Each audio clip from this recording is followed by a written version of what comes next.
Speaker, as a son of the soil, my heart is filled with so much pain and anger reading this report. If you care to know, I'm from Ada 4. I'm so passionate about this because not only have we lost family members, some of our people are mutilated, disabled, and now cannot do anything. And what is even depressing me more, for such things, such criminal acts to be described as minor criminal acts. When people have been killed, people have been maimed, police and soldiers rounding up people, beating them up at the instigation of a so-called investor, you can't describe it as minor criminal offenses.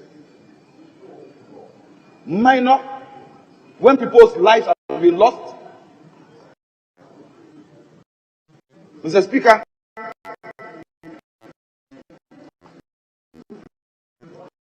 the history of Ada Songor cannot describe as any of these incidents, mining or natural resource. Mr. Speaker, you know the history of Ada Songor.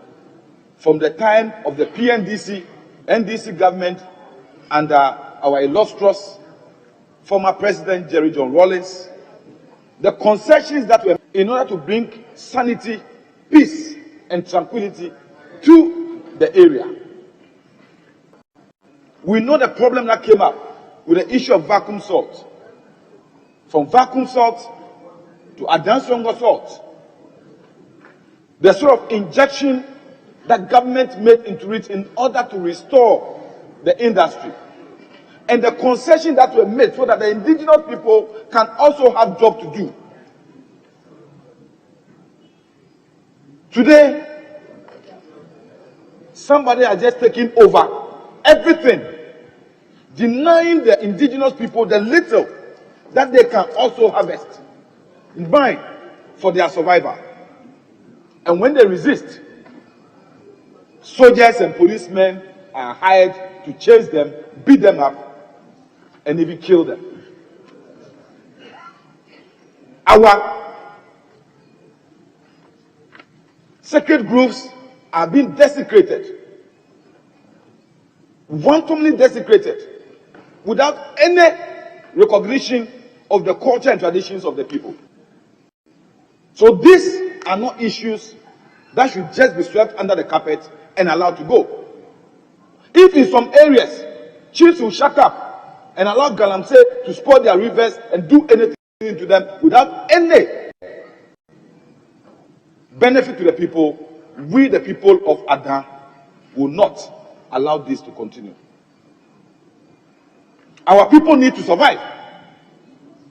And one investor cannot appropriate the whole concession to himself and allow the people to go hungry and die.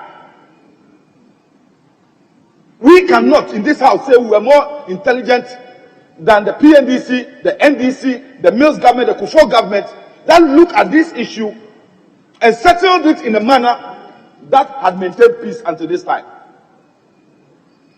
We are not wiser than the Kufuor government or the Mills government. Why didn't the people agitate under President Kufuor or under Mills?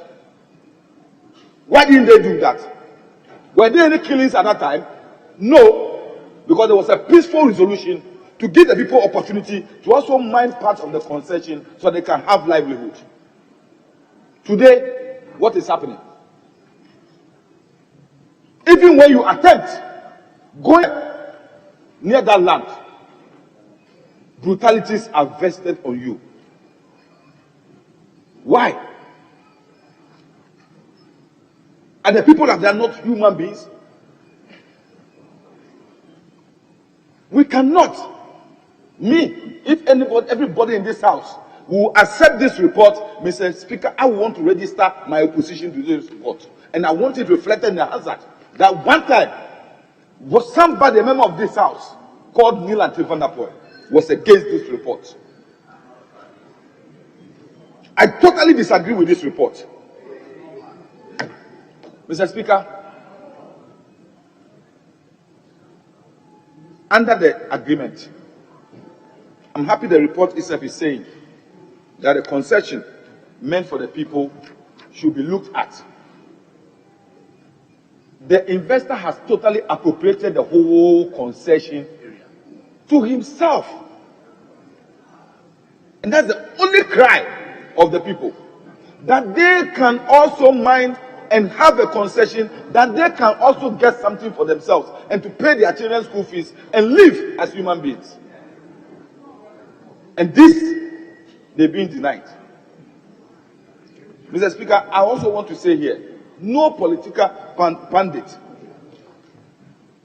is agitating or inciting any group of people. The people of Adan know what is good for them. The people of Adan do not wait for any of us here, either the MP, Doyo, the MP for Adan, or me, Neil and Van Apoy, to incite them to resist an oppressor's rule. Resisting oppressor's rule is expressed in our national anthem. They know what is right for them. Adan people are also intellectuals. They know their left from their right. And none of us here has ever incited anybody. If there is any group of people who are inciting the people of Adan to resist this oppressor's rule, it is the Electrochem people. Because Adan people cannot continue to be treated as if they are living in another planet where soldiers and policemen are always around them, harassing them. They are human beings. Their liberties and freedoms must be respected. Mr. Speaker, I urge this House to shelve this report and let us as a House look at it very well, because, Mr. Speaker, consultations are done before policy decisions are taken. You don't take a policy decision when it has backfired and people have resisted, then you say you are going to do consultations and stakeholder meetings. Stakeholder meetings and consultations are done. If you've done what we call decision making, you know that you do stakeholder consultations, you go into black box and everything before you take a decision.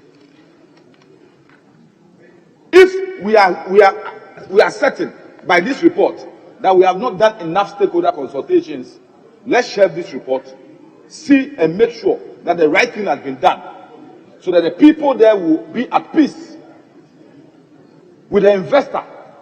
We don't say that the resource should not be mined, the resource should not be developed for the interest of this state, but we are saying that the resource. Yesterday, I heard our colleague, the Honourable Member of Parliament for Menchia North, is it the running mate? Is it Menchia North or South? Menchia South, telling the people, the chiefs and people of Nungwa, that they should rise up and fight for what belongs to them. Our running mate. He told the people of Nungwa. So, if we don't do the appropriate stakeholder consultations for the people of Adan to appreciate what is being brought to them, so that they can cooperate with the investor, so that we can all live in peace. They are running it. I want to.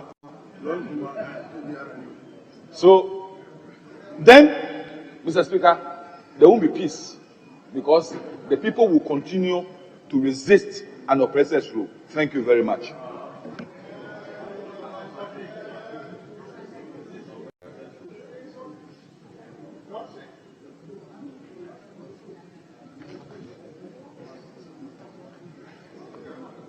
Yes, Honorable Dr. Zanator. Thank you, Mr. Speaker. Honorable Dr. Zanator Rollins. Oh. I want to hear from the lady. I'll come back to you. Are you too fired up that you can't hold on for some time?